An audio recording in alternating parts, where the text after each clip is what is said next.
конце прошлого года из республиканского бюджета мы выделили 369 миллионов рублей на восстановление летной годности 6 вертолетов. И вот сегодня очередной вертолет после ремонта прибыл в Сыктывкар.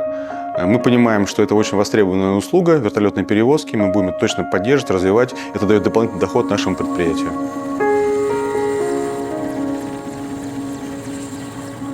Восстановление исправности вертолетного парка – это одна из основных задач, стоящая перед Комавиатрансом. На этот год у нас было запланировано восстановление летной годности 6 вертолетов. Это 5-я машина, прибывшая к нам из ремонта.